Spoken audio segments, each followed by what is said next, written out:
It's me, Vicki Marie, and I've just been chatting away thinking I'd gone live, and I've just realised I wasn't live.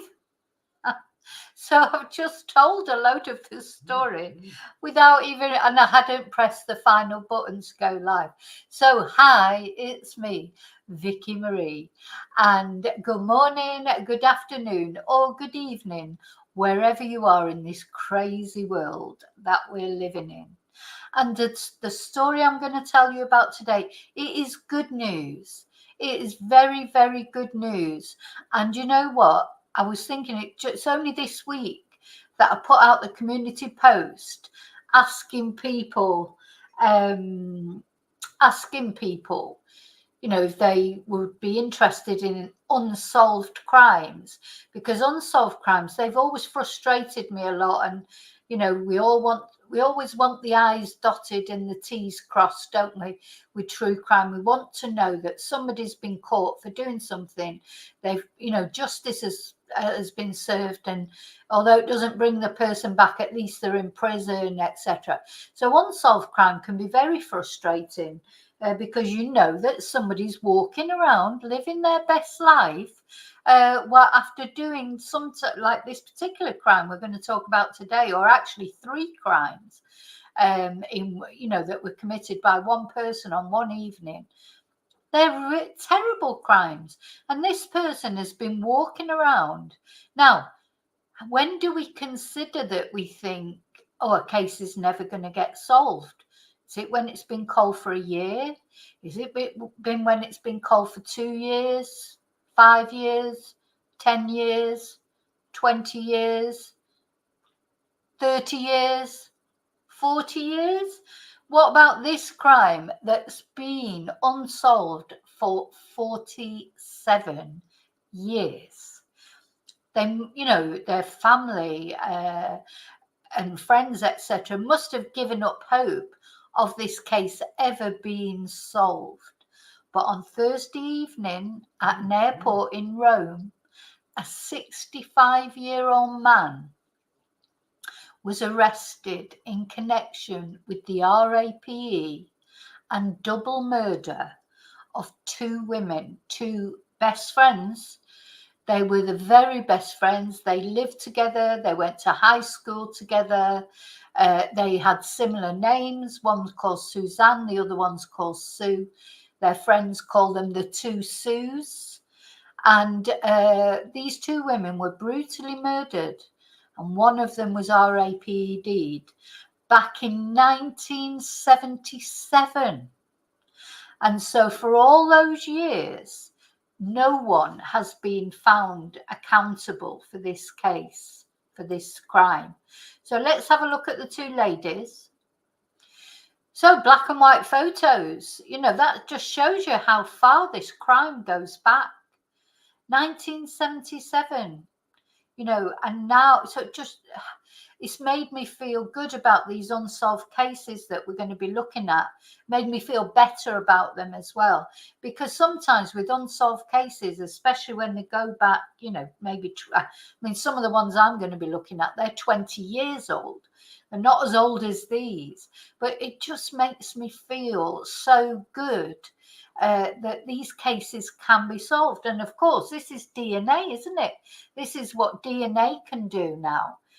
There were over 100 suspects in this case of these two women that were brutally murdered in the presence of Suzanne's 18-month-old son, who was also in the house, but thankfully was spared.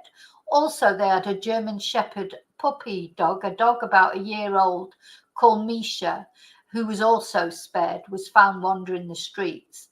But this is the story that we're going to talk about today. So I woke up this morning, how you get up and you look at your phone, and I could see that the Victoria Police Force were making a special press conference. And the guy that was making the conference is a guy called Sean Patton. We've seen him before. If you follow my channel, when we've talked about Samantha Murphy, he's made a couple of press conferences about Samantha Murphy.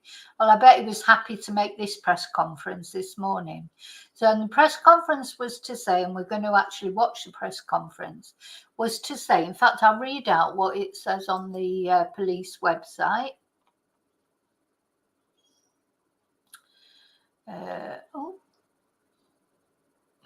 You know, when you have things ready and then they disappear.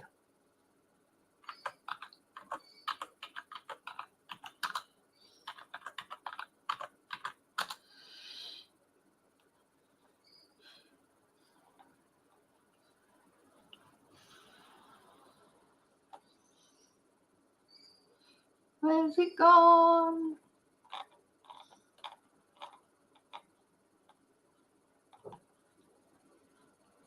Anyway, so what they said was a 65-year-old dual citizen of Australia and Greece was arrested at an airport in Rome of all places.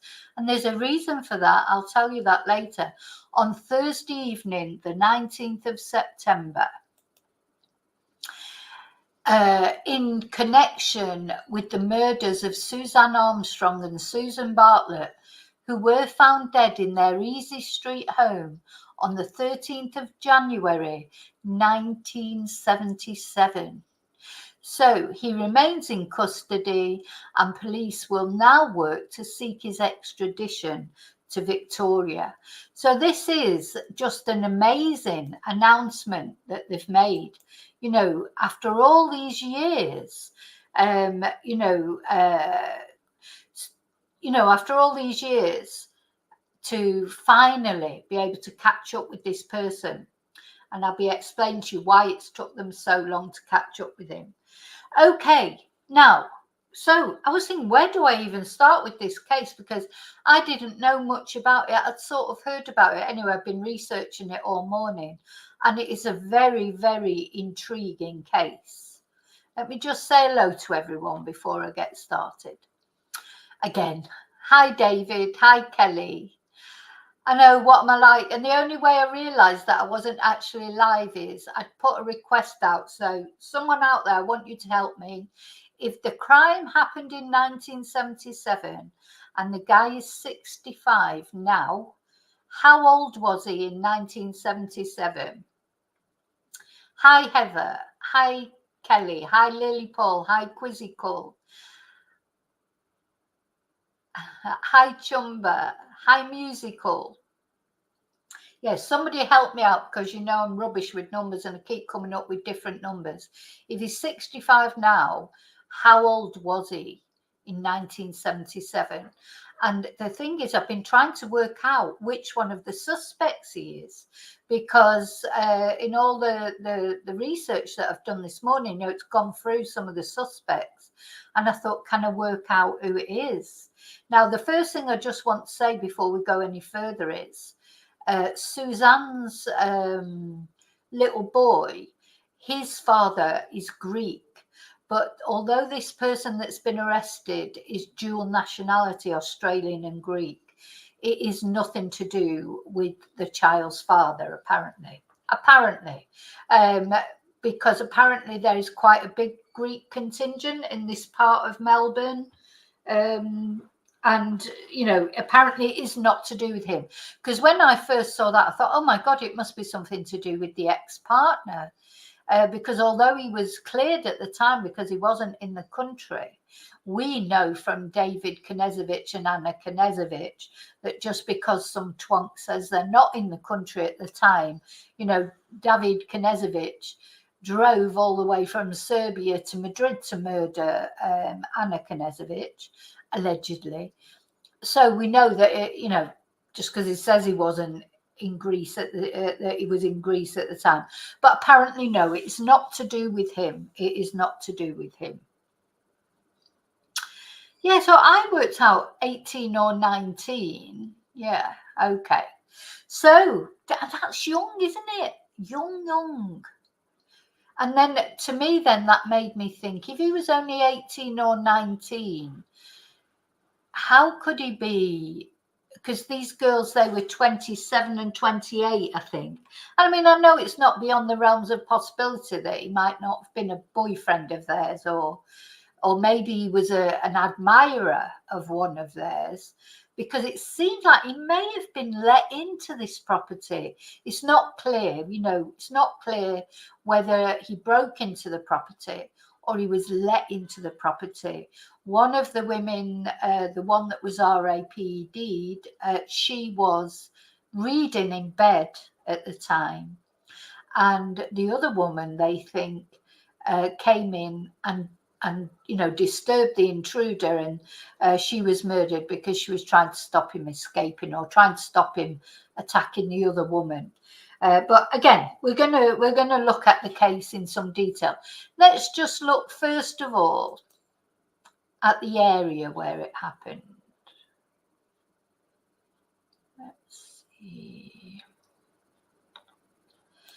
So it happened on 149 Easey Street, which is in Collingwood. If any of you know I know some of you out there, you are Australian, maybe know this area. This is Easey Street. This is the pin where it was. And if we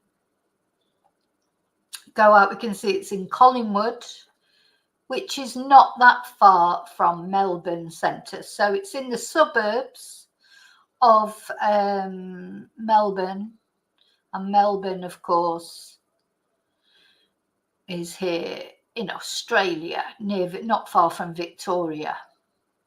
So that's where this horrible crime took place all those years ago. Do you know, it is a nice feeling. It must be a nice feeling not only for the family to, but for the police to catch up with someone finally. Allegedly, of course, because we don't know. This is just the beginning of this investigation. The guy's been arrested. They've not even extradited him yet. They think it'll take a month to extradite him. So anyway, that's where it took place. And let's have a little read about the actual. It's now, when it happened in 1977, although the police have done well, gosh, how tenacious to keep going all these years, and finally they've arrested somebody.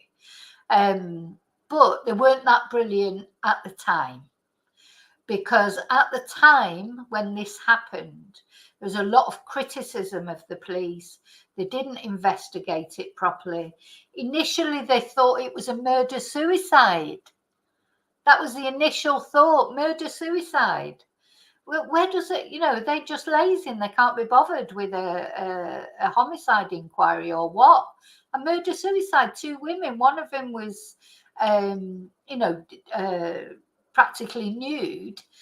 Anyway, never mind. But they didn't, when the deaths were finally reported, the police didn't take it seriously, and they just sent an inexperienced police officer to the scene.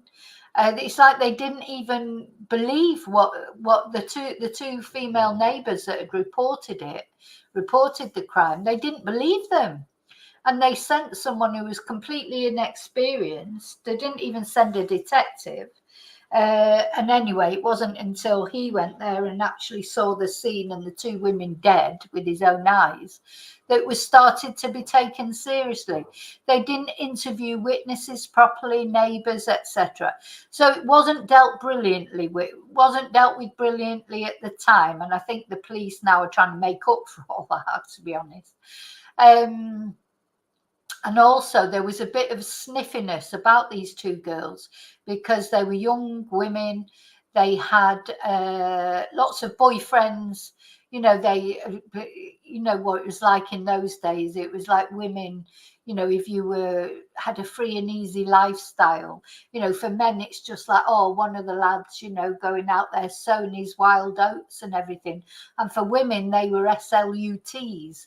That's how it was then. It was like that people would make a judgment on people's lifestyles, and these girls were just leading normal sort of lives of young women, and that was sort of frowned on a little bit. So that's been criticised as well. And I do think that was something that happened in those days. It probably still happens a little bit now, to be honest. But, you know, so what happened? So let's have a look what actually happened on the night of the murders. Let's go right back to what happened. So these two women, let me put the picture up actually so that you can see the picture of a woman while I read it out for you.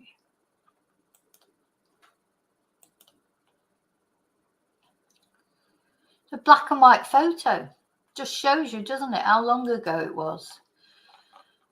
Gosh, you think when it's approaching 50 years, you would have sort of more or less given up, wouldn't you? But anyway.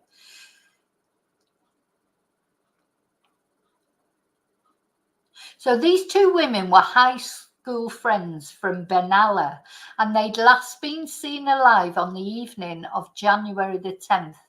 They'd been stabbed multiple times, and one of them had been RAPD'd.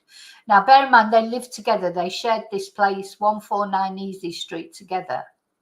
So Miss Armstrong was assaulted in an sex way and stabbed, whereas it's believed that Miss Bartlett was stabbed after she heard the disturbance and went to the aid of her friend.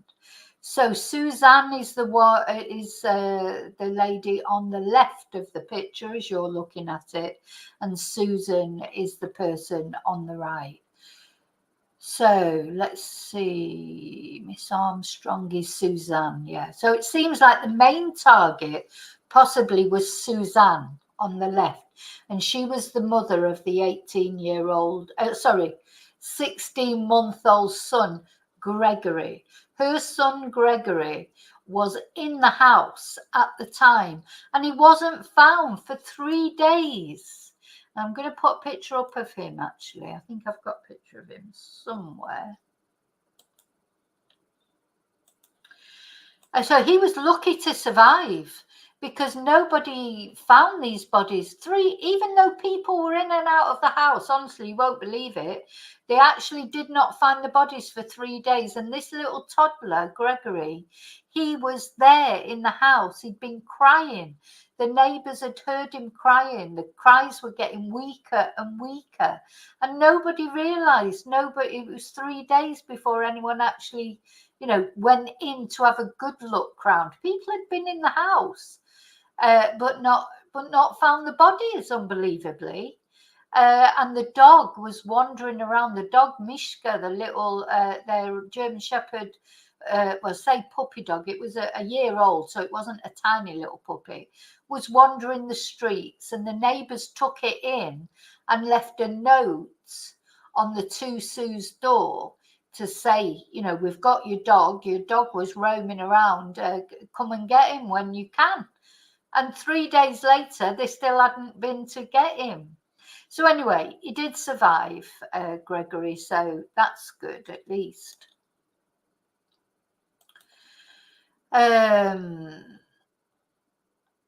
So I need to go into it, find the actual.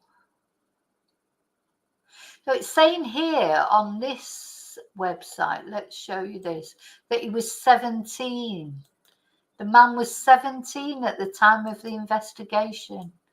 Goodness me. That just seems so young. I know there's no age for sort of evil, but you just think, bloody hell, 17. So Police Chief Commissioner Shane Patton said Thursday night's arrest at the airport in Rome was a significant development in Victoria's most serious and longest cold case. And he said that the 65-year-old was arrested on an Interpol red notice warrant. Now, there were a lot of mistakes, as I say, made at the time of the murders. And of course, there was not DNA then. There would only be fingerprints. That'd be it, would it then? It would be just fingerprints, really, or any other evidence they could collect. And the house was a rented house. So it had been rented by many, many people. So, you know, there were loads probably of different fingerprints around that house, etc. Also, the police had not treated it properly like a crime scene. Things had been left in there. They found a newspaper in there that initially they thought was to do with the murders, but turned out it was a policeman that left this newspaper in there. So, you know, things like that. It was a bit crap in the beginning, the way it was dealt with. Now, of course, as time's gone on, from some of the things that they did find, they've now got DNA profile. So they started testing all the people, you know, that they were suspects. And apparently this one suspect, let me just put a picture up for you. This one suspect that they've just arrested in Rome fled to Greece. So when this DNA testing thing came out, this one suspect that, you know, was one of the suspects that they'd had for some time, but then finally they got a DNA profile that they could test on their suspects. This particular suspect fled to Greece, and he could not be extradited from Greece because Greece has a 15-year extradition, you know, has a 15-year limit. So because the case was more than 15 years old, there's no agreement. You know, the Greece would not release him. They could not extradite him. So they had to wait until he left the country. They had to wait till he left Greece to arrest him. And that's when they arrested him at the airport in Rome. Do you think he'd been on holiday somewhere? What was he doing in Rome? Makes you wonder if he'd been on his summer holidays, you know, and not realizing all this was going on. So yeah, apparently if you do a crime in Greece, once 15 years have gone by, they can't do anything about it, even if you found, you know, if there's evidence. So that's why they've had to wait till this man. And again, it reminds me of David Knežević, because of course he was arrested when he returned to America, wasn't he, thinking he could sneak back to Florida, and he was arrested at the airport as well. So they are thick, these people. But anyway, good, thank God. So this guy, he's been living his best life, hasn't he, for all these years. You know, he's 65.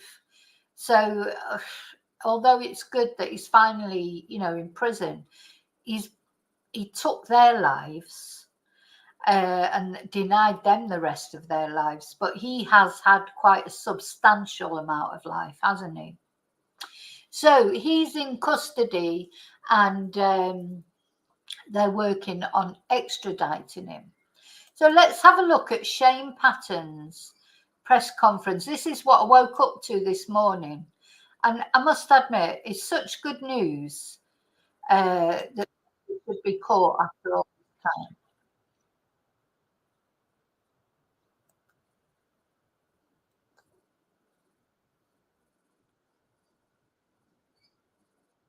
Oh, hang on.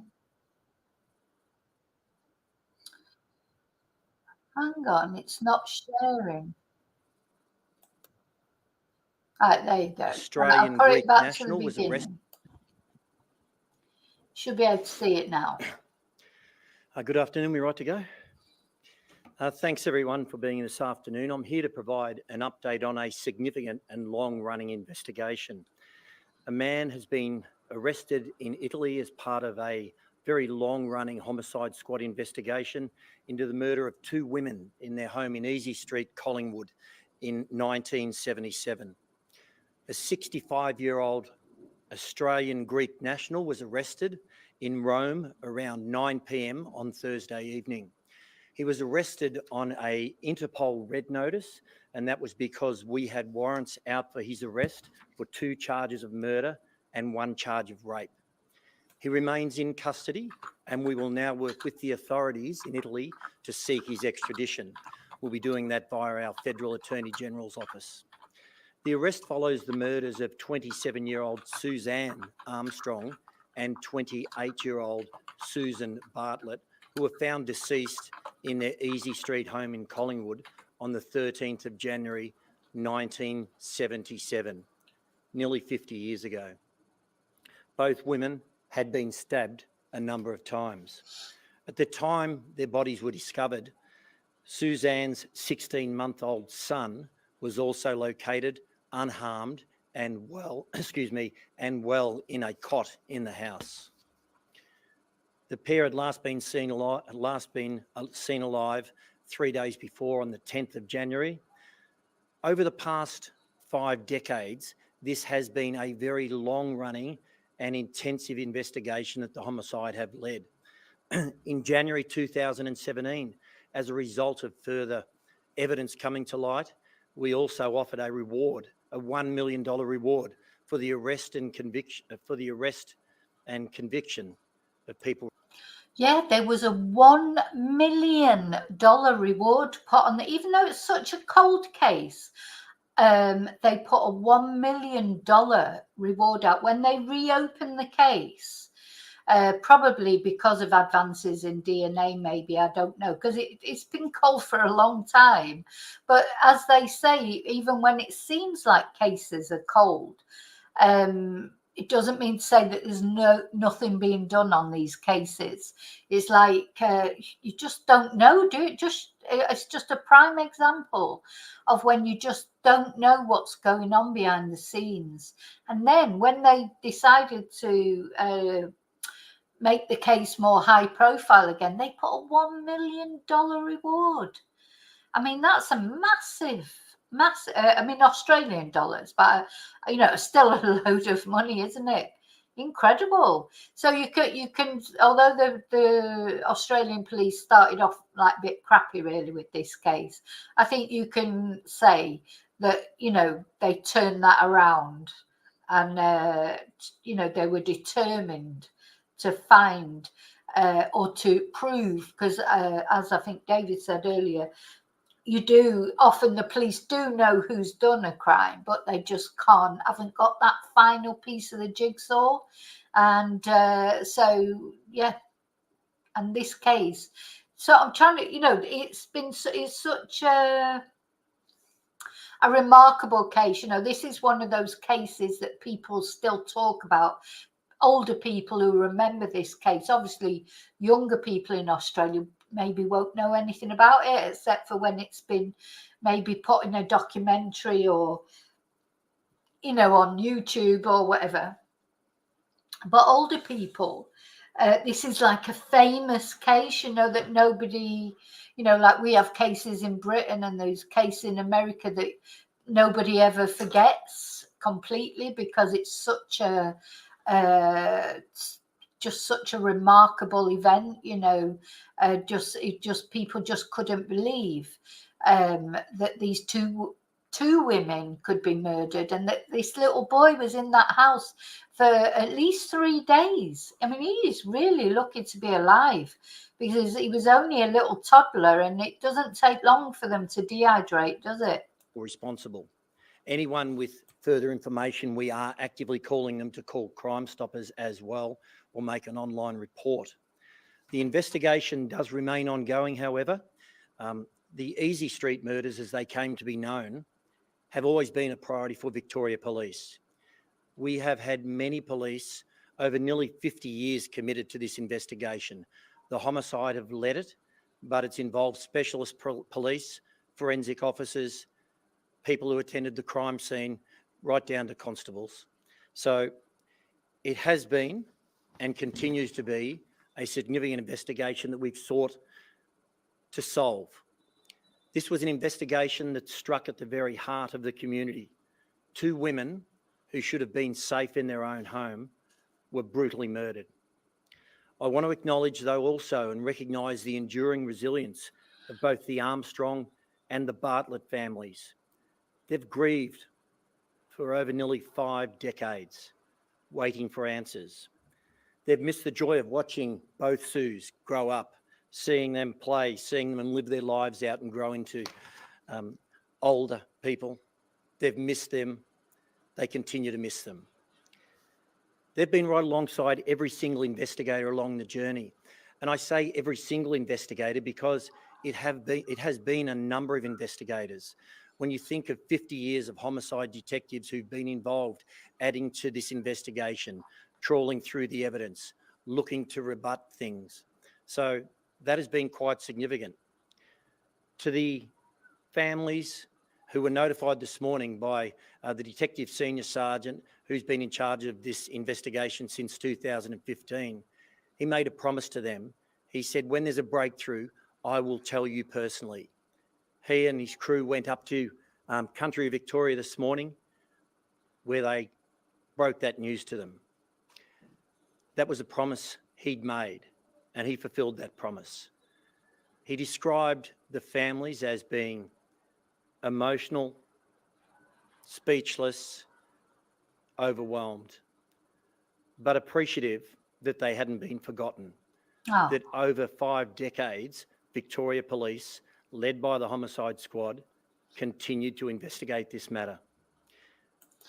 I do like this guy. When I've seen him be, you know, when he did the press conferences for Samantha Murphy, and in this, he does seem genuinely emotional, doesn't he? And we're going to listen to a podcast shortly. We might listen to a couple of podcasts because, you know, it's raining outside. I've got nothing else to do this morning. It might be nice to listen to a couple because some of the circumstances around these murders, I mean, it's just, as I say, people came into that house. I'm now like racking my brains, who is this suspect? Because I've been watching all morning, listening to podcasts, watching videos, researching. And of course, it's been talking about different people who were suspected. And there is 2 people in particular, though with this guy being 17, apparently, I don't know if it is any of these that were suspected before, but somebody actually went into the house, stood on the girl's bed, one of the women's beds, left a footprint, and then said that they went into, they said, gosh, how do I even put this? Because it's unbelievable. They said they'd been trying to ring her. They couldn't get through to her. So they thought they might have the wrong number. So they went into the house to check the phone number. They went in through the window, left a footprint on the bed, a boot print on the bed, went to the phone, checked that it was the right number, rang it, you know, to see if it rang. And just left the house and didn't realise there were 2 bodies and a toddler in that house. And straight away I thought, well, that can't be right. Surely it's got to be them. But I don't know if they were only 17 though, you know. So now it's like, who is the suspect out of all these different suspects? Because her brother also entered the house. One of the girls' brother entered the house and left a note. But didn't go into the rooms where the bodies were. And, you know, it's just incredible.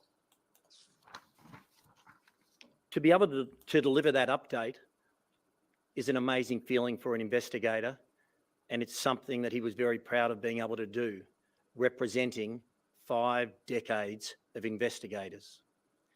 If anyone believes or believed that cold cases are simply put on the back burner, they're put on a shelf, allowed to gather dust, I think this is testament to the fact we don't forget these matters.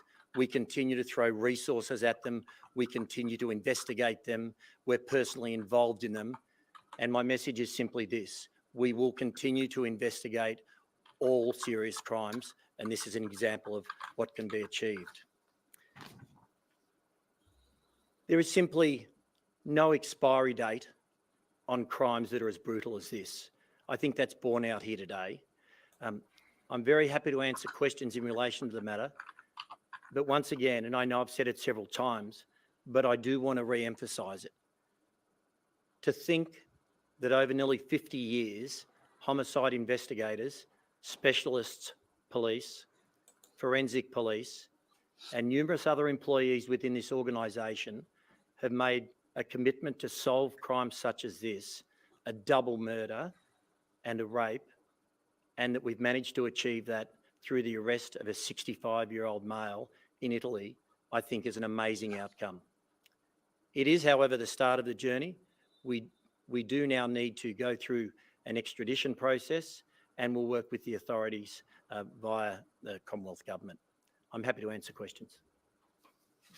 Police detectives have had their sights on this man since 2017. How frustrating and difficult has it been to wait so long to now finally get this breakthrough? Well, police work can at times be frustrating. It can also be rewarding. We focus on the positives. The positive is it has taken a number of years. They have been looking for him for a number of years and knew him as a person of interest. The fact that the investigation, though, has spanned such a long duration just merely adds to the reward in actually being able to bring it to conclusion through an arrest. Can you shed any light on how the arrest unfolded? The only thing I can say about the arrest is that the 65-year-old male who has been arrested on the Interpol Red Notice was arrested at the Leonardo da Vinci Airport in Rome Thursday evening around 9 p.m. our time. He was taken into custody by authorities there. I'm not in a position to give any further detail other than that. Can you say how long he was a suspect for? He's been a... Wouldn't you like to be a fly on the wall at that airport when he was arrested? Oh my God, what a fantastic moment for the police to arrest it. He's there. Was he going on holiday or something? What was he doing in Rome at the Leonardo da Vinci Airport? I want to know the answer now to all these questions. You know, how did they know? How did they catch him? But yeah, just so good, wouldn't it? Was he with his family? I mean, I feel sorry for his family. If he's got a family and he was there with family who didn't know what he'd done, because probably people, you know, that he's with now, like they won't have a clue about any of this. But, you know, this is such a big thing for him to live with all these years. This is not a small crime, is it? You know, like those women were stabbed many, many times. They said at the time it was a crime of anger, such violence, like they were stabbed like, maybe 40, 50 times. It wasn't, like just the amount of stabs to kill somebody. And the lady that was assaulted sexually, unfortunately, it was after she was dead. So he's a horrible person. It wasn't just caught out robbing a place and then just lashed out and it was an accident. It was a brutal murder of 2 women and an assault, an sex assault. And he's been just living a normal life ever since. Is he married? Has he got children? Has he got grandchildren? Do they all think he's a bloody brilliant guy? I would love to have been at that airport and watched that arrest, and it must have felt good for the police to know it was happening. Person of interest for a number of years, as have many other people. In investigations such as this, and therein lies the difficulty, there are many people who are persons of interest. And it's a matter of narrowing that evidence, tracing down every lead. So he, like many others, has been a person of interest for a number of years. Was the accused 17 or 18 at the time of the crime? I haven't done the math on how old the accused was at the time of the murders. As I said, that was in 1977. He is now 65 years of age. What does the process look like in terms of extradition? Well, the process in terms of extradition now, we need to go through the Federal Attorney General's Department. We need to provide material so that we can then present that to an Italian court, the appropriate Italian court. It needs to be obviously translated into Italian. We'll need to provide some evidence and there will be detectives from Victoria go over to give that evidence to justify the extradition. Would that be before the end of the year, do you expect, or would that look like next year? The timelines for the extradition will be set by the Italian authorities. I wouldn't expect we would be going over anywhere before it would be at least a month before detectives will be going over, but I can't set those timelines. That'll be determined by the authorities over there. How rewarding is it for the members after such a long time? Yeah, speaking with the investigators, rewarding is a simple word to say, but it probably doesn't fully describe the feeling of satisfaction to have resolved such a significant crime that really did strike at the heart of the community, and to build on the investigation that commenced, as I said, nearly 50 years ago, and then to add to it with advances in technology, advances in investigative techniques, following down and retracing statements. Rewarding is one word. I think extremely satisfying is the way I would describe it for them. Just to add on to that, can you talk to the emotion throughout the members on that moment when you found out that 65-year-old was in handcuffs? I personally didn't speak to the members at the time they found out when he'd been arrested. I've since spoken to them yesterday and today. All I can say is they're extremely satisfied. Some would say elated, but as I said, this is the first part of a journey. Now we need to get him back over here and continue on with the investigation. It hasn't concluded. We'll step through a process, but yes, elation wouldn't be a word out of place with what they would be feeling for what they've achieved to bring this to a successful conclusion. Would you say this was Victoria's most notorious, biggest cold case? I think this is Victoria's most serious cold case and longest cold case that we have ever solved. And that's why it is such a significant achievement. And as I said earlier, it's testament to the fact that when people think about cold cases, they're never cold. We continue to revisit them, we continue to reassess them, we continue to reinvestigate them, especially these crimes of such significance, because there is no expiry date on them, and we will hold people to account. And going back to the murders of the two Sues, this was a gruesome homicide, wasn't it? It was an absolutely gruesome, horrific, frenzied homicide. Multiple stabbings. I won't go into no further detail, but a very horrific double murder. And a child left without a mother. Yes, a child left without their mother. A young child found in a cot. Did you ever retrieve the DNA sample from the suspect? I'm not going to go into details that are about a blow-by-blow running of the contents of the evidence in the investigation, so I'm just not going to talk about what's brought us here. It is a range of things. As I said before, the Australian police, they never talk about anything, do they? It's the same with Samantha Murphy. It's like, wait till the trial. They, at the end of the day, they just keep all their evidence close to hand, don't they? It does make me feel good about the Samantha Murphy case as well. I know they've got someone for her murder, or they've charged someone for a murder, but I do feel that they're not going to give up looking for her. I expect they're still looking for her. When they get some info or look, I just feel that one day it's just going to come out just like this. I'll wake up one morning and look at my phone and he'll be there saying that Samantha's remains have been found. I really do feel they're going to find something of Samantha's somewhere along the line. But they won't give up. They definitely won't give up. We can see that from this. We visit evidence. We reapproach persons of interest. We use technological advances that have matured since over the last 50 years. And when you bring all those things together, it has allowed us to have sufficient evidence to get Interpol to take the red notice out based on our warrants and arrest this suspect. Can you shed any light on why he was arrested in Italy and Greece? He wasn't able to be arrested in Greece.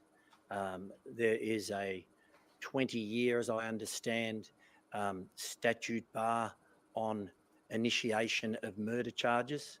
our warrant wasn't issued within that 20-year period. And so it was a matter of waiting, if you like, until he was outside of Greece. Was he on holiday? Was he moving to another country, or can you shed light on that? I don't know the reason, excuse me, I don't know the reason why the suspect was in Italy or was transitioning through or to Rome. All I know is that through having the warrants in place, through working with Interpol, the red notice has worked. They've arrested him and he is now in custody, being detained in Italy. Right. Thanks very much. Wow, just wow. I just think it's it is good news. It's nice to have some good news. So if you're out there and you're a murderer and you think, oh, because it's been nearly 50 years, you're away scot-free. No, you're not, because you never know when the police might be knocking on your door, or you might be passing through an airport and get arrested. You just don't know because of all the developments now in DNA and things like that. You just don't know. It's like, DNA has caught so many people now, hasn't it? There must be murderers out there that are really sort of sweating, wondering when it's going to catch up with them, hoping that their family don't try and do their family tree and send off their DNA for testing, because that's what quite often happens, isn't it? People send off their DNA now, don't they, for testing? And then next thing you know, somebody's traced down as having familial DNA or whatever. I don't think that's what's happened in this case. I think what's happened in this case is that by the time they had the DNA and they started matching the DNA against all the different suspects, because they had he said 100 suspects, I think, at one point, or I read that somewhere. I've watched so many videos this morning about it. So what they were doing was going through all the different people, and this person fled to Greece. So he's got, because they are dual nationality, Greek and Australian. So just want to make it clear, they were still in Australia. They gave their DNA sample, and then did a runner. When the police turned up at their, this is the impression I get, is when the police turned up at their door to say, oh, we've got now a DNA match, will you take the DNA test to eliminate you from our inquiries? And all the suspects that they had, they went through all of them, and from what I can gather, this person did give their DNA, when they were caught out at the time, or they asked if they would come along and they said yes they would, and then they just never turned up and they'd fled to Greece. But because Greece has this rule, now he says 20 years, it said in another thing I read it was 15 years, but whatever. Greece has a rule that after a certain length of time in murder investigations, you can't, it's the statute of limitations, whereas most countries don't have a limit for serious crime, like murder, etc. But Greece does, apparently, in its wisdom. And so they couldn't go to Greece and arrest him, even though they've known where he is. They couldn't go to Greece and arrest him because of this statute of limitations. So they put the red notice out for as soon as he leaves the country, presents, as you say, David, his passport at any airport or whatever, it'll just come up, arrest this man. It's probably like an alarm went off. Yeah, that's how he's been caught. So, yeah.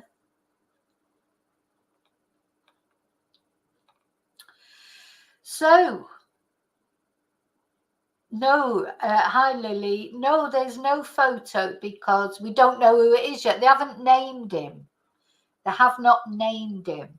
Now, there was quite a lot of suspects as I say, and from the research I was doing this morning, I would, if it weren't for the age thing, if he was only 17 or 18 when it happened, there was a guy who was a crime reporter who also was sort of involved with another case, and I was 100% certain. I was thinking, oh, it's got to have been him. It's got to have been him. But I don't know if it fits in with the age thing. So I'll have to wait until more details come out, I think, about this person who's been arrested. It's quite difficult to eliminate the suspects, you know, because there were so many of them. And I'll say these girls, they did have quite a lot of boyfriends and things. So I expect what the police were doing was working through all the men that they knew, and not only that, neighbours that live round about, etc. So, it says here, so this is on Wikipedia, it says that the police eventually established a list of 130 persons of interest related to the case. Now, this seems that there was a big construction site near the house at the time, and that's why this list is so big, because a lot of the people on the list were construction workers. Now that seems quite likely, doesn't it? So it said the list included construction workers who were in the process of building the building behind the house. So there was an SEMEN sample found at the scene, because, as I say, the poor Suzanne, she had been RAPD'd after she was dead. So, you know, this guy is a right piece of shit, isn't he, basically? I think just lucky that he didn't kill the baby. I mean, maybe he didn't realise there was a child there. Maybe if the baby was asleep or whatever, I don't know. So apparently in 1999, the detectives DNA tested 8 prime suspects, one of whom had returned to the UK, but there was no success. And one of the guys was linked to the disappearance and probable murder of another woman, Julie Garcia-Soleil, who was a librarian, and she had disappeared from her North Melbourne home. And the suspect in that case, who was a crime reporter and work friend of Garcia-Soleil, had been staying in the house next to the Easey Street killings at the time. So that's why I was thinking, well, it's got to be him. Surely it's got to be him if he's involved in or he's suspected in the murder of another woman as well. But I don't know if he was only 17, if he was a crime reporter and worked, you know, that doesn't seem likely now to me that it was him. So anyway, the good news about Gregory, the little boy, is he was adopted and raised in Queensland by his mother's younger sister. So he was brought up by his auntie. And so he'll be in his 40s now. He'll be nearly 50 now, that boy. Goodness me. Goodness me. Anyway, he'll be relieved, won't he? So we're going to we're going to have a look at a couple of Reddit comments that I just want to show you. So I had a look on Reddit, see what they had to say. Yeah, police have arrested a man in Italy over the 1977 murders of Suzanne Armstrong and Susan Bartlett in their Easey Street home. He fled Australia in 2017 after he became aware he was a suspect. So he deliberately fled Australia. Yeah, I think they'd taken his DNA or they wanted to take his DNA, and he just did a runner to Greece. So the man fled. So they've been waiting to arrest him since 2017. So 7 years he's been free since, and they knew who he was. So he fled to Greece and he couldn't be arrested because local laws meant changes must be laid within 7 years of the offence.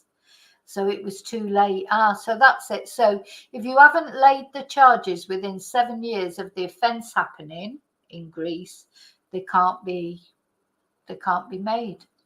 So police have waited 15 years for him to leave Greece. No, not 15 years. No, if he, now I know I'm not very good with numbers, but if he left Australia in 2017, that's only 7 years they've waited, isn't it? We're in 2024, aren't we? I'm not going mad, am I? So it says police have waited those 15 years for him to leave Greece.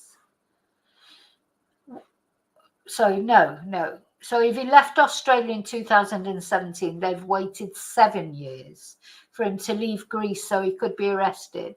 And they'll now seek to extradite him to Melbourne to face the charges. And a police spokesperson confirmed a 65-year-old dual citizen of Australia and Greece was arrested at an airport in Rome in the early hours on Friday. So it happened at the height of an Australian summer. Of course, I keep forgetting that that would be summertime in January 1977, in a street whose name, Easey Street, Collingwood, was to echo down the years in Victoria. So this suspect, apparently then a teenager, was checked by the police near Easey Street around that time, and it was recorded he was carrying a knife. In a re-investigation, he agreed to provide DNA but fled Australia. And it's understood that a DNA sample from a relative established a match. Attempts through diplomatic channels to have the man returned failed, and he was put on international watch list that led to his arrest. So they've been trying to extradite him all this time. Gosh.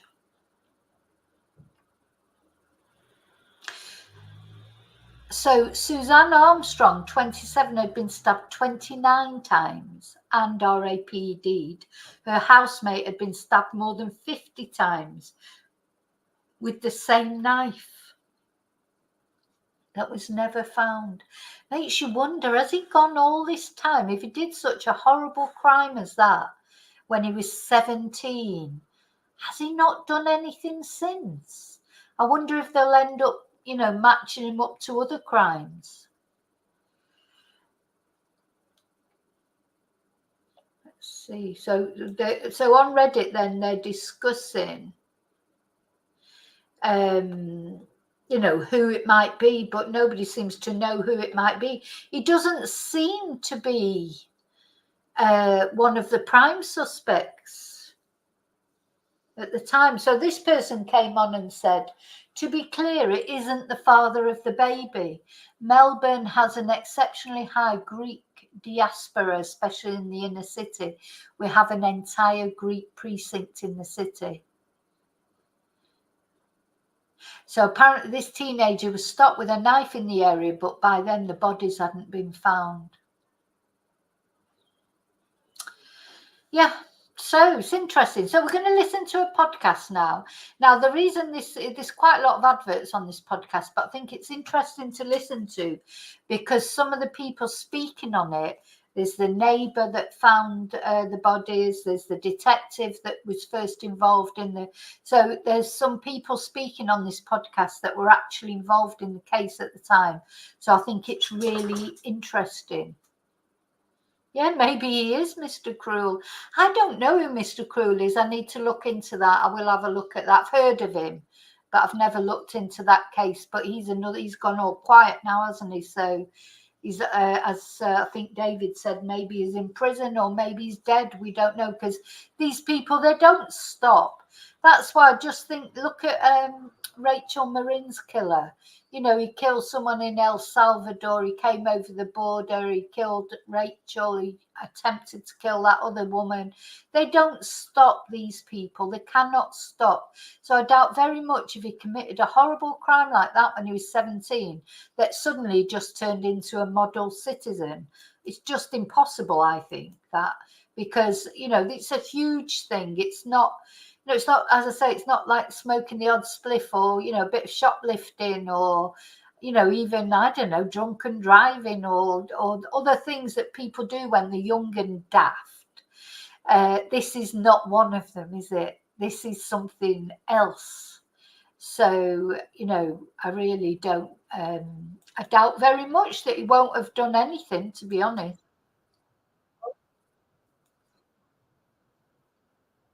Oh, hang on. I've got my own video on there in the background. Let me just put that down. So I'm going to put this podcast on, which I thought was very interesting. Now, of course, this is quite a new case for me. But look, on this, there's loads of podcasts, loads of YouTube videos, etc. Because this case obviously has gone on for nearly 50 years. Just on this one podcast, you can see all these different podcasts about this case. You know, all look very interesting. Case File Presents, I'll give them a shout out in the description as well. And we're going to listen to the episode one summer night, which is about the Easey Street murders. And yeah, there's quite a bit of advertising in it, which I'll try and fast forward through. But it's very interesting, the interviews that they have on it.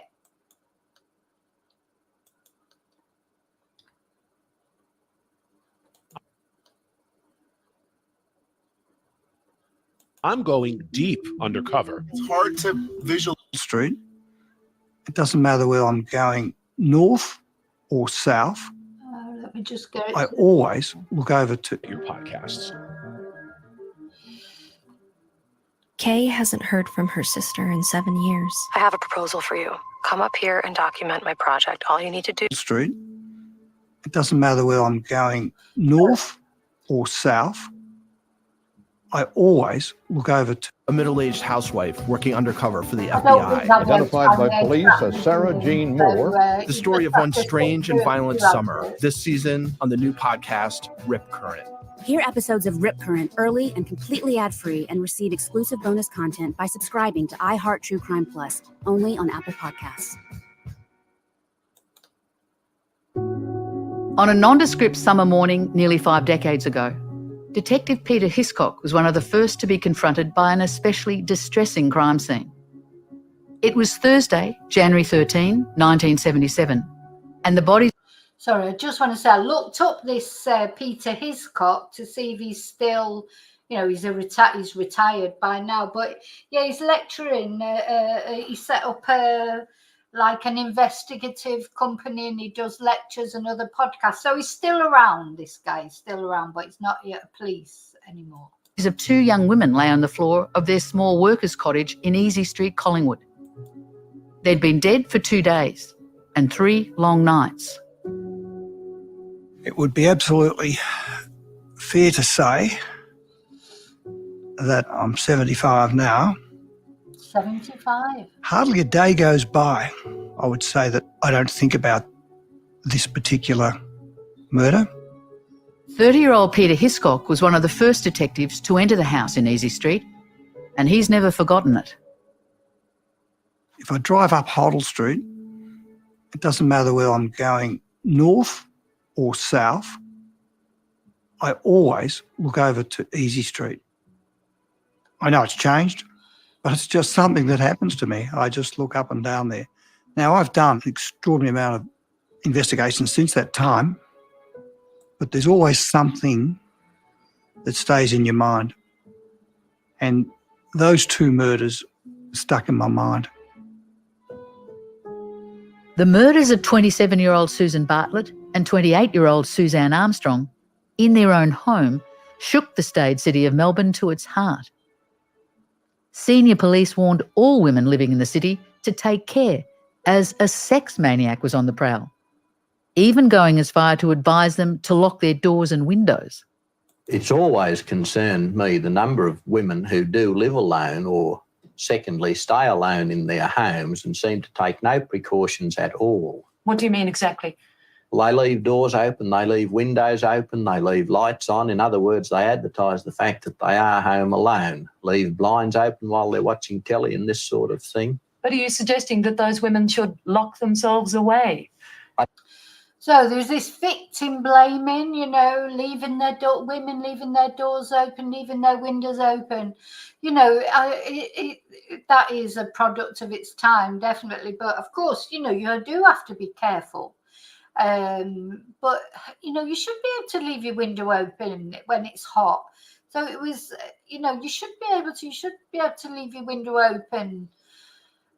It's so annoying that you can't, but unfortunately you can't. I don't suggest they should put themselves in the form of being imprisoned, but I think there are certain reasonable security measures that people can take to ensure their safety. Their language was almost visceral, the details released about the attack unpleasantly blunt. And from the outset, the deaths of the two Sues, as the friends were affectionately known, has haunted investigators and community, and not just because of the terrible violence involved. It's also been dogged by almost implausible circumstance. Aside from Susan Bartlett and Suzanne Armstrong's killer, 3 other men had gone in and out of their little house as they lay dead, apparently unnoticed, just metres away, with Suzanne's young son Gregory lonely, dehydrated and hungry in his cot. All 3 men claim not to have seen or heard anything suspicious during these nocturnal visits. The first to enter the house was a friend of Susan's. Incredibly, the night after she was killed, he walked up the side lane of the property and climbed in her bedroom window, moving into the hall, agonisingly close to her body, to get to the phone in the lounge room. He told police later that he'd been calling Susan and wanted to check that he had the right phone number after getting no answer. Now, I thought it was, when I first heard about this guy, I thought, oh, it's got to have been him. I mean, talk about stalking. So somebody doesn't answer the phone to you, so you go into their house to make sure you've got the right number. Nobody does that, do they? You just don't. Because, of course, this was years ago before we had mobile phones and everything. I mean, that was real stalking behaviour, even if it turns out it wasn't him. It doesn't seem like it was him who was the killer. But I think he's the one that was sort of associated with another, possibly with another murder. I do think that's quite stalkerish behaviour, don't you? Now, just while we stop for a minute, I just want to show you the crime scene. So a little trigger warning here, because it's horrible. When I say the crime scene, I don't mean the bodies. I'm talking about the blood up the walls in the hall. I'm just going to show you for a minute. What have I done with it? So this was the hallway, and this was the blood all over the hallway. So it was a very bloody scene. But all the people that went into the house before the bodies were finally found, nobody went this far. He went in through the bedroom window or through the back door or whatever, and didn't come into the hallway. This is where one of the bodies was, right at the front door, and this was the scene. This was the not Suzanne, the other Susan, who they think had surprised the. They think the initial attack was on Suzanne, and that the other girl tried to stop the intruder, and this was the scene that was left behind. Apparently she fought really hard, bless her, but of course in the end she succumbed. Reassured that he had the correct number, after checking the old-fashioned wall phone in the lounge, he then retraced his steps, climbing back out her window and into the laneway. A friend was waiting for him there, in the lane, so could verify this. As hard as it is to believe, 24 hours later, 2 brothers entered the house through the back door to see if Suzanne was home. The oldest of the pair had taken her out the previous weekend and, as arranged, tried to ring to confirm their next date.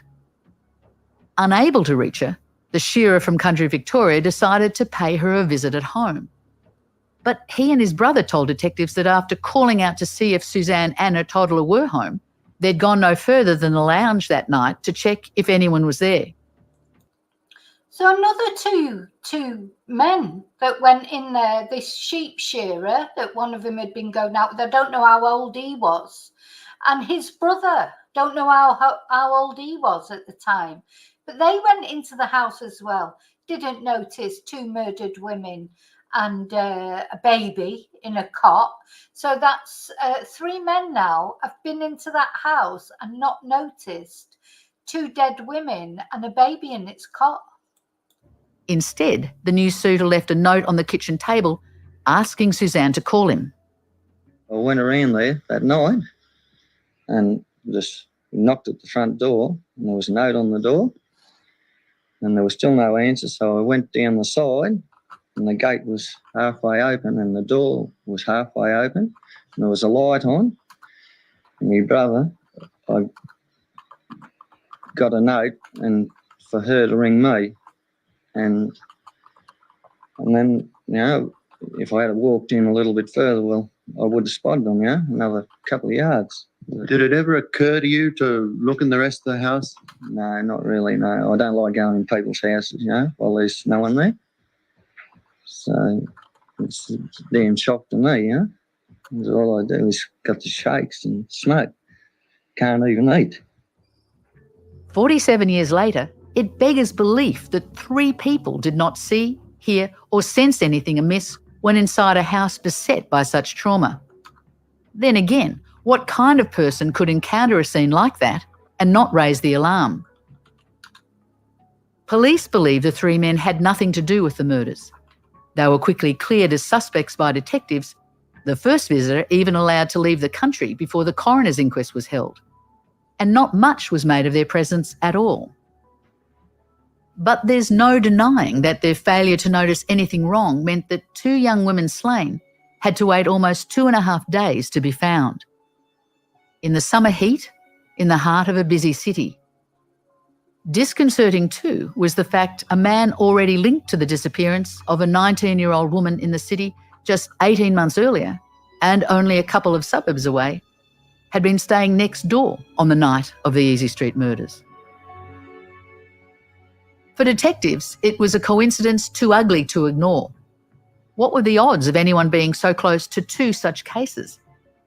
Improbably, this man was also a crime reporter with Melbourne's Truth newspaper. Such strange twists of fact in a high-profile homicide investigation are almost too bizarre to be true. But they are.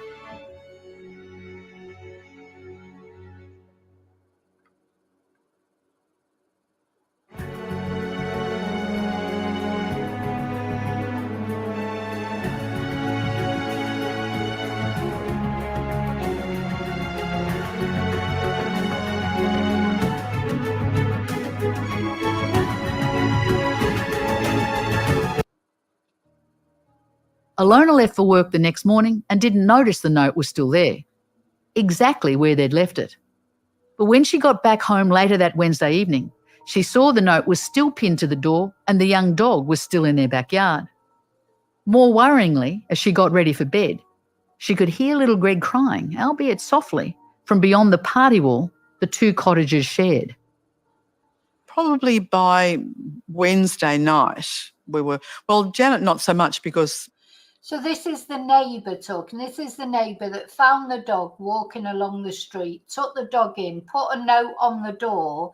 So they didn't actually go inside at this point, but they still didn't notice the smell or anything like that. So they found the dog wandering around, a German Shepherd puppy called Misha, 1-year-old. They found the dog, took it to their house, went round to the house, put a note on the door, and didn't hear anything for another day or so. She was real busy. The two of them were trying to run a restaurant, and she would just come home exhausted, fall into bed, get up next day, go back to the restaurant. But it just was odd. The note was still on the door. We still had the dog. And periodically I thought I could hear Greg crying. Just little whimperings, nothing major. But you put that sort of stuff out of your mind. When most people think of the Atlanta Olympic Park bombing, they think of Richard Jewell, a security guard who was first painted as a hero by the media, but later became a suspect in the FBI's investigation. But in the summer of 1996... Should we wake her up? Absolutely not. What was that? You didn't figure it out? I think I need... Certainly unlocked and ajar. So I walked in saying, "Yoo-hoo, anyone home?" And got no reply. But as soon as I looked up the hallway, it was completely obvious why there was no reply. And what did you see? I actually saw Susan's feet, and they didn't look real flash. They were, sort of black. And you just look and you go, oh, this is bad. Because the hallway had no windows, the windows were all in the rooms, so it's quite dark. But I do remember clearly seeing her feet, and they weren't moving. What confronted her as she walked through the house remains daunting, especially that long trek up the hallway to where Susan lay, to see if there was anything she could do to help her. Well, I was still in the middle of going, yoo-hoo! So I walked down, and as I got closer to her, it was very obvious that she was dead. And I kind of knelt over just to make... Yeah, so finally the neighbour who has taken the dog in, there's two women taking the dog in, heard the baby crying, but just thought, because the two, I don't know how long you'd wait, would you? I don't know what I'd do if it was, I think if it was my neighbours and I found the dog just running around, and then, which is different with my neighbours, because you would hear, they're in a lot of the time, and you would hear noise and that. What she was saying is that these neighbours, they were out at work, they worked in a restaurant, they quite often didn't see them for long periods of time. So even though 2 days later they still hadn't come to get the dog, it still seemed to take quite a long time before anyone went round there and actually went in and looked properly. Do you know what I mean? It's like, I know people you don't like to interfere with people's privacy, but they'd been hearing the baby cry as well. It just seems a long time before they went in. Make sure I didn't touch her. She was right. Her head was right at the front door. And that's when I looked sideways into the front bedroom and saw Suzanne. It was obvious that Susan had been almost brutalised. There was sort of hand marks on the wall, but Suzanne was lying on her back and fairly scantily clad, and it was quite obvious she was dead too. And so I turned and walked out and yelled out to Janet to call the police. In her haste to check on Susan and Suzanne, Alona hadn't even glanced at 16-month-old Greg Armstrong, who was in his cot in the middle bedroom. But as she headed to the back door, she checked on the little boy. Oh, thank God for Well, that. I actually walked in there and had a look at him. He was, I guess he was probably dehydrated, but he seemed fine. So I just kept going and yelling out for Janet to quickly call the police. Do you remember how she responded to you? I mean, it must have been a shock for her even hearing that. Yeah, I recall she just sort of went, "Why?" And I said, "The girls are dead." And she just ran inside, because in those days we had, the black dialer phone. So she dialed the police, and I just waited outside. At the front? No, out the side. And Alona Stevens had to wait for a while. She's pretty sure it took 2 telephone calls to get the local police to take seriously what a housemate was reporting. 2 women were dead in the house next door. But even then, only a young uniformed officer was dispatched to see what was going on. One uniformed officer. Things sort of move slowly in your mind. But I do remember thinking, this is urgent. And then, of course, one car rolled up with someone who is probably my age saying, what's going on here? And I said, I think my neighbours have been killed. The pattern of not hearing women trying to share information with police that shadowed this and other cold cases in Victoria started even before the official investigation. I remember there was no urgency from anybody. They certainly were not believing us, and hence they sent the young man in one car. I was waiting in the lane, so he came up to me and I said, look, you need to go inside, they're dead. He did walk inside, and within, it seemed like 5 seconds, there were police and cars and uniform and non-uniform, and we were surrounded by activity. Finally, Victoria's homicide squad was at the scene. Going there on that day, myself, Graham McDonald, got a call that there was a double death in a house in Collingwood. It's a lower socio-economic area in those times. So you never assume anything, but it was quite possible there was a murder-suicide. Do you know what I mean? So it was a lower socio-economic area in those times. Straight away they're making a judgment on about whether it's a lower socio-economic, and they said it could have been a murder-suicide. Oh my God. Thank God they've got a bit better now, the police. How many people have literally got away with murder because of attitudes like that? So, probably if it would have been somebody more well-off, more middle class, they might have taken it more seriously. God, it makes me really angry. But anyway, it can't be helped now, it's been hopefully solved now. But just something else I wanted to say. I still can't believe that nobody went in that house. In 3 days when there's a baby in the house, that you're hearing it crying and its cries are getting weaker. She actually said that, the neighbour. We felt like the cries were getting weaker. And it just reminded me of one time when my son didn't live here, but I had his dog here, the German Shepherd, before I had my dogs, years ago it was. And I came back from somewhere where I'd been. And I came up the path, and there were all dog biscuits at the front door, in the front of the front door, a load of dog biscuits. And I'm thinking, where have those dog biscuits come from? Anyway, I came in the house. Nothing looked different. The dog was in the house, the German Shepherd. Now, she can get out of any door. She can open any door. We know that now. But this was sort of in the early days, and I wasn't realising that she could open the front door. Anyway, the next minute, one of my neighbours comes round, a nice neighbour that unfortunately she's moved away now, but an English, she'd been brought up in Spain, but she was English. She came round and she said, oh, you're okay then, you're okay. And I said, what do you mean I'm okay? She said, oh, well, the dog was out. So my dog, or our dog, had got out, and luckily there are gates outside, so she couldn't get onto the road or anything. She was she could have done if she would have thought on and opened the gate onto the road. She probably could have done that as well. Anyway, she was in like the patio at the front of the house. And she said, and your front door was wide open. She said, and I didn't know what to do. She said, so I phoned the police because it looked like, I rang the doorbell. I was shouting for you, couldn't see you anywhere. And so I rang the police, and the police came, the Policia Local came, and that's where the dog biscuits came from, because they used the dog biscuits to try and lure the dog back into the house. And the police went right through my house to see if I was here, make sure nothing had happened to me, because she said, we thought, God, anything could have happened to you. You might have had an accident, or we couldn't understand why the dog was out and the front door was wide open.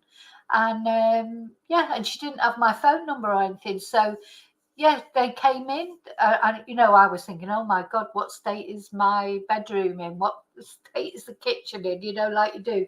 Thought of someone coming in your house when you're not there. But it was good because I could have fallen down the stairs and broke my neck or something, or somebody it could have been foul play or whatever. They just didn't know.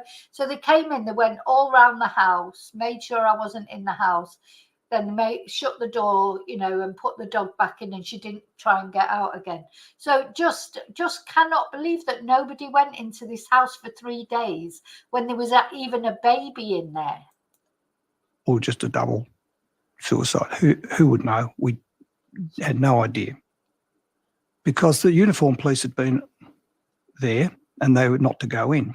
So when we arrived, there was a young policeman just inside the door. He's been guarding it. And it was just a scene that you'd never, ever forget in your life.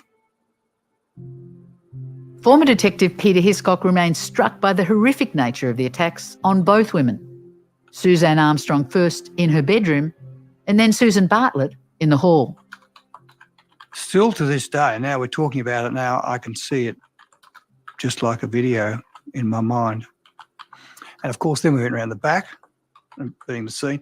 Now, scenes are protected a whole lot better now than they were. They were protected then, but they've changed a lot now. And what you see on TV is probably what happens now. But not in those days. You're just going to see what's happened for a start to quickly try and assess it. But it didn't take myself and Graham MacDonald very long to work out this was one terrible, terrible murder, 2 murders that occurred. And what did the scene initially, Peter, tell you about how the girls had died, what the killer had done? Killer had used a knife, would have to have been a big knife because of the defensive wounds in Susan Bartlett's arms.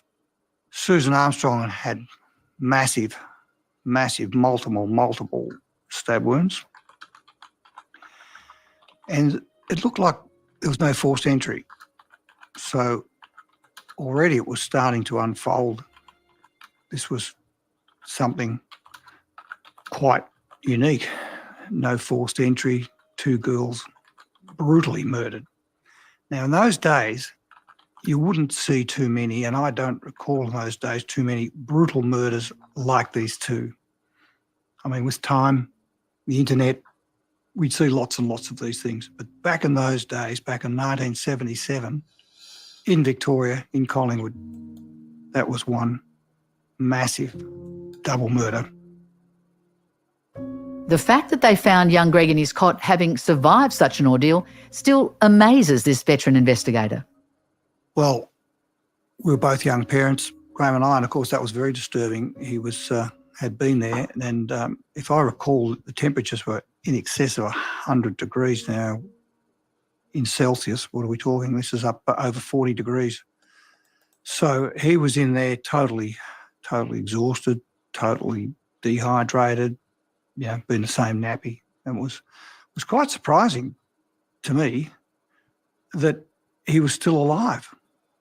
So, I mean, at that age, he obviously couldn't witness anything, but whether the killer missed him or whatever, I don't know, or killers, we would never know. I still to this day think it was only one person. When most people think of the Atlanta Olympic Park bombing, they think of Richard Jewell, a security guard who was first painted as a hero by the media, but later became a suspect in the FBI's investigation. It's too late for that. I have a proposal for you. Come up here and document my project. All you need to do is record everything like you always do.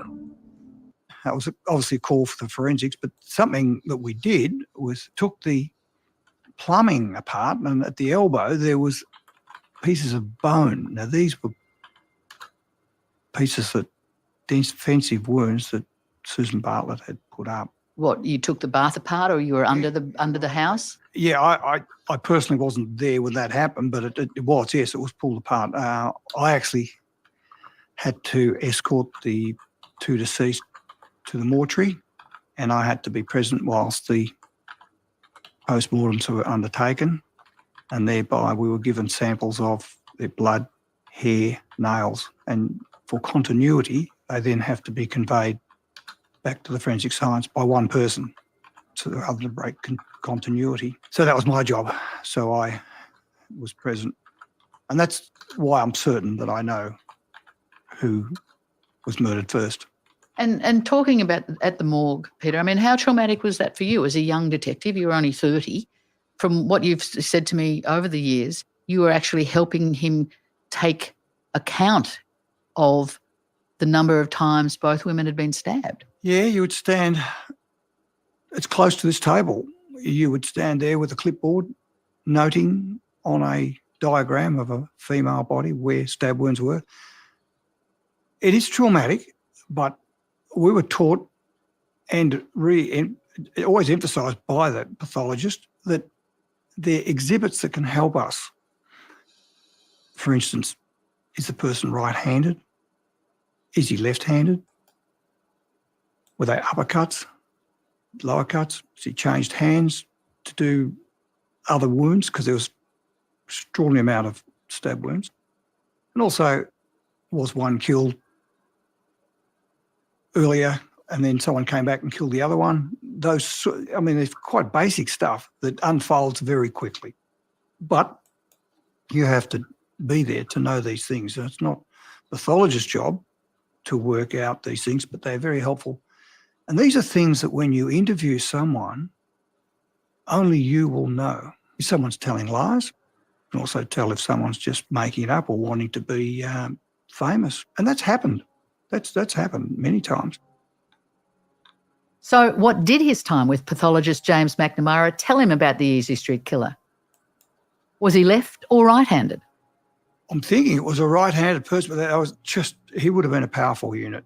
He would have been powerful because of the amount of stab wounds, making sure that he... Yeah, it makes you wonder, was it one of the builders from... but what were they doing there that night? You know, maybe if it was one of the builders that were building, maybe they'd seen the two women, you know, and sort of fancied one of them or whatever. Maybe they'd tried to approach her at some point and she wasn't interested, because these girls, they were in their late 20s. So would they be interested in a 17-year-old? Did he get annoyed about that? Or maybe maybe something had happened between them. This is what we don't know. Did one of the girls let him in, or did he come in through the window like the other guy did? It seems like Suzanne, when she was attacked, first of all, was reading in bed. There was that's what one of the things I was listening to this morning. It said that the bed covers were pulled back. You know, like if you're lying in bed and you've just got a cover over you and you just pull it back to get out of bed. The bed covers were pulled back like that, and the book was open on the side, on the bedside cabinet. So they felt like she was reading in bed when... Did somebody knock on her window, or did they come through the window? You know, that's what we don't know. And I've just put up again the scene. That's the scene. Very bloody scene. Killed them. And Susan Bartlett had put up a massive fight in the hallway. So she's heard the noise and come down. And that's why. It makes sense. Someone's come in the front door. Susan Armstrong was reading a book. She had the light on. She put the book down with the pages open and just thrown the sheets back and hopped out to see who it was. And then she was struck right between leaving her bed, very small house, of course, and before getting into the passageway. Yeah, so did they come in through the door? Did they come in through the window? Were they let in? And the thing is, the other girl, who she was literally so close to the door, she was nearly out of the door.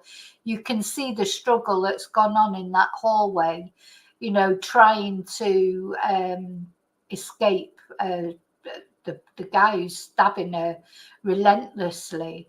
And she so nearly did it, but she didn't quite make it, unfortunately. But she was moved further, we believe, after she was dead. But then Susan Bartlett has come out of her room down to see what's going on, and that's when its second murders occurred. But it would have been a lot harder. Susan Armstrong wouldn't have known what was going to happen to her. She would have just met this person. And that's why we always thought, or me personally thought, must have been someone they knew. Peter Hiscock is still galled by the time he and his partner wasted early on in a case that was already getting cold. as they tried to link the footprint on Susan's bed cover that was left by the first male visitor to the house after the women were killed. And then there was the newspaper dated that very day, January 13, 1977. This paper was puzzling. We thought, Graham and I thought straight away that this offender's come back. He's come back to see his work or whatever. We just were puzzled. We spoke to the young policeman there. No, nothing. So we actually took them back to the Collingwood police station for a briefing. And one of the young fellows, we said, look, no one's in any trouble if they went into the house. No one's in any trouble. What it turned out, one of the young fellows, thinking I've got to sit here for a while and guard this scene, he's taken the newspaper in. When we've arrived, he's just put it down simply and stepped outside as if to say, well, I was here, I didn't go inside. He admitted that he'd been in. Well, of course, that can change the investigation very quickly. And as I said, the first 24 hours, because we're thinking, wow, this guy's not far away. It was quite exciting. So he admitted that, so things changed back to the problem we had was that it was like 3 hours and we had to wait for postmortems. So the investigation then was ramped right up. Of course, the press were all over this. This was probably one of the most horrific crimes around that time, and the press got hold of this, but it was a difficult investigation. In the meantime, we had other serious murders, one out in the jail, some bikies, 2 bikies killed. These are all going on up in the country. So looking back now to something that happened like that now, with the resources you would have, you'd be able to put a lot more into it. But that being said, we covered every track, and I believe I go back in my mind a lot because I read things and you criticise. I'd like to think that I was thorough. I would have loved, and all of us would have loved to have solved it. I would hope, as of getting on in my years, that we would be able to solve it. And I would be absolutely devastated if there was something that we'd missed. Looking back, he shouldn't be too hard on himself. Then a young detective, Peter Hiscock, was rostered off on annual leave days after walking into the little house in Easey Street and never reassigned to the case. But something was missed in those summer days of January 1977, and nearly 5 decades later, Susan and Suzanne's deaths remain distant yet impossibly close for family, friends, and at least one detective. Look, this guy has done something so bad, that, humanity just would never even forgive him, no matter who the relative was. What he did to those 2 girls could never, ever, ever be forgiven by anyone.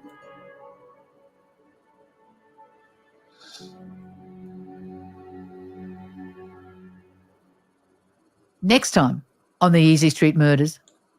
45 years ago, a single mother was regarded very poorly. My girlfriend rang me at work and said there's been a murder in Collingwood. She didn't turn up. So we rang. She didn't answer. So, as I say, on that case file, let me show you it again. On this case file presents, there's loads of podcasts about this. If you want to know, we can't sit here and listen to all of them, but I will probably be listening to them one by one today as I'm going around doing stuff. It's definitely, although of course the actual murders and everything is so sad, but it's so good that somebody has been arrested. It's definitely energised me as far as cold cases are concerned, and how, especially these days,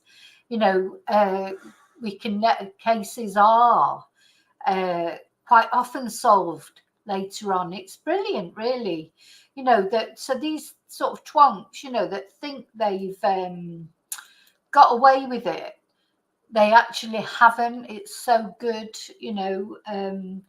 There must be loads of murderers out there sat there thinking, oh my God, I'm going to get caught someday. I'm going to get caught someday. So now tonight, I will be on live tonight. Bangers permitting, because you know it's fiestas in my little village.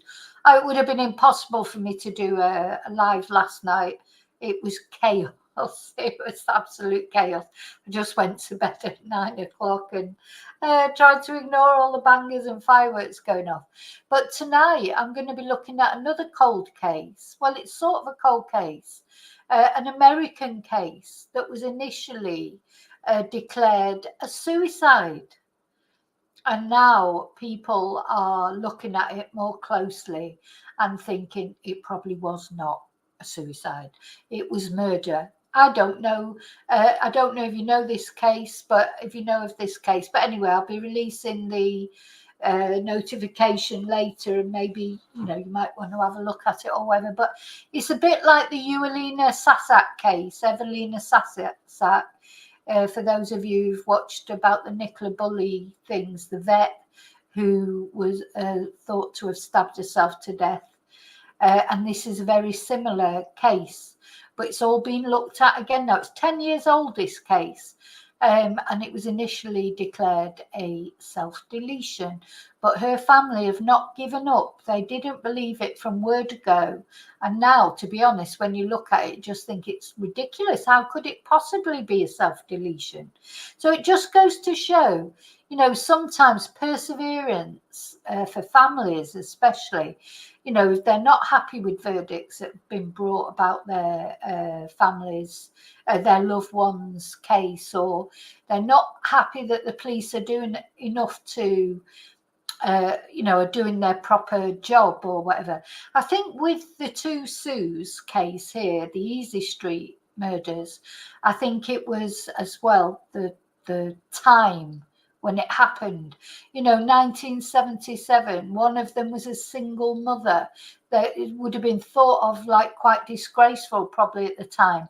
And not only that, but, you know, the father of the child, you know, she'd gone abroad to get pregnant, if you like, and got pregnant as a single mother. I bet there was a lot of frowning going on and people looking down the nose, especially because it was like that policeman even said, you know, a lower socio-economic area.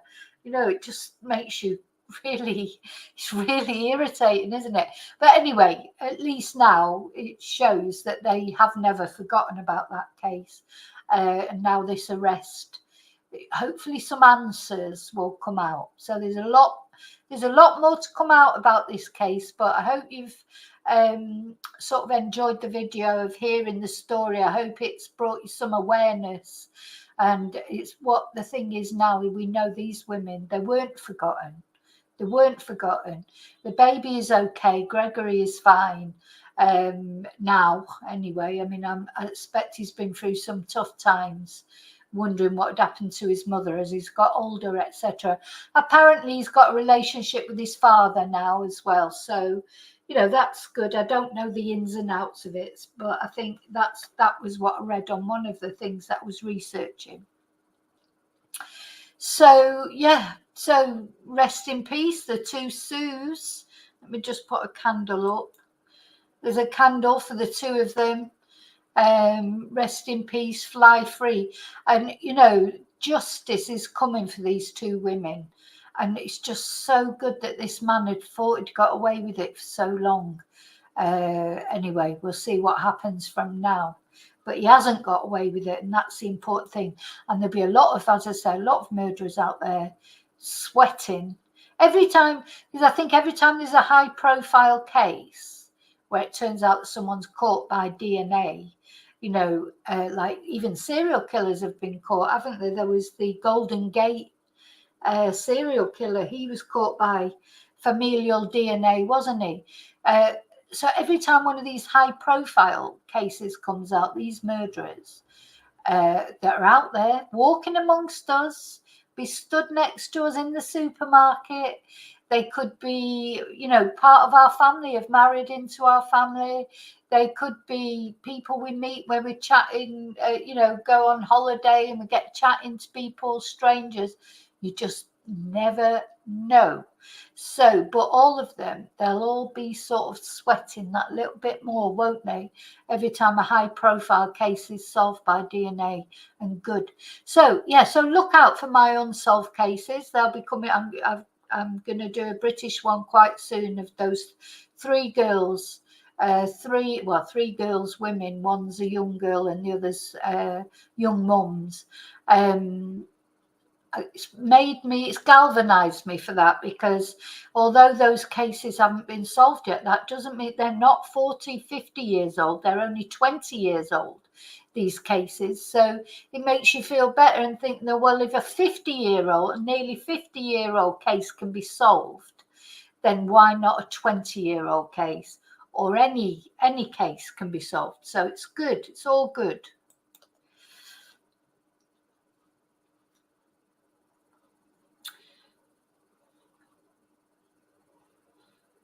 Peter Pecker.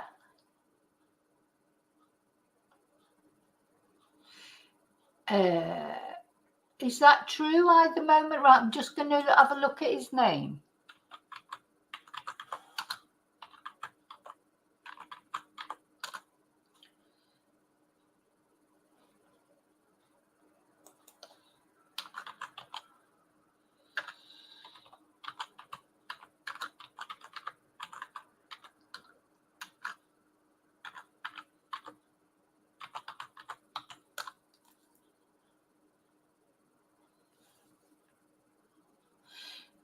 Doesn't seem to be coming up.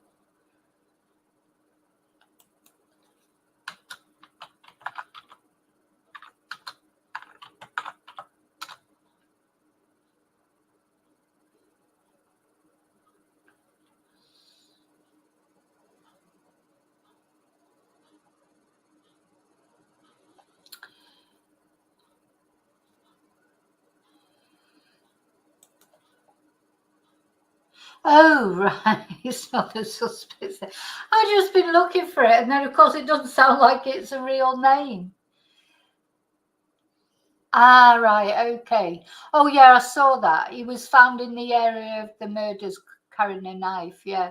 But because he was questioned by the police, but of course the bodies haven't been found yet. Nobody knew there'd been a murder then. So, well, it'll come out, isn't it? Listen, I bet all the you know, journalists, etc., they'll all be going mad now to find out the name of this person, and it's just a matter of time, isn't it, with social media and all those kind of things. This person's name will come out soon enough, I reckon. But because it happened with Patrick Stevenson, didn't they? They didn't release his name to begin with, and then his name was released. So the trouble is, if it prejudices a trial, you know, it's not good that his name comes out. But anyway, he's caught, so that's good. Thanks for that information at the moment. Oh, bye, Chumber, I'll probably miss you going. So, Janet, just to clarify, I'll tell you what happened. So in 2000, maybe you missed that bit because I did talk about it earlier, but you might have come in after. In 2017, the case was sort of given a bit of a resurgence because they got a DNA profile. Because when the murders originally happened, they only had fingerprints, and there were loads of fingerprints because it's a rental property. And of course they had blood, but all the blood was like a common blood, like 0 or 0 or whatever they call it. Oh, blood type O. You know, there was no distinctive blood patterns. Then they managed to develop a DNA profile. So in 2017, around that time, what they were doing was DNA testing all the people that had been persons of interest. And this particular person ran off and went to Greece. But they tested the DNA on this person's family, someone from this person's family, and it matched. So they knew that this person is the person that they, is their prime suspect. But they could not extradite him from Greece because Greece has this law that for a murder charge to be able to be upheld, or they have to have been charged for the crime within I can't remember what it was now, 7 years from when the crime actually happened. Because so much time has gone ahead, under Greek law, they could not arrest him. So they had to wait until he left Greece. And it's when he went to Rome, for whatever reason he went to Rome to the Da Vinci Airport, Leonardo da Vinci Airport in Rome. They put out a red alert on Interpol. And so what will have happened was, as soon as he showed his passport, all the alarms will have gone off. But they've been waiting they've known who he was for quite a long time now, but they couldn't arrest him as long as he was in Greece. So that, I think, is what's happened.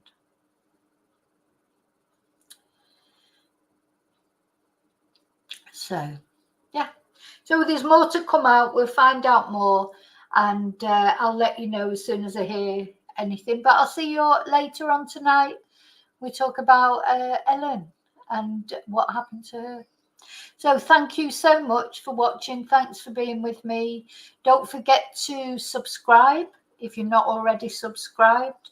That's a big help to my channel, and it's completely free. And don't forget to like the video if you don't mind. Okay, thank you all for being here with me, and fly free to the 2 Sues. Finally, justice for the 2 Sues is coming. Finally. And again, put the candle up for them. Okay, so I'll see you really soon in the next video. And until then, as always, may your God go with you. Bye.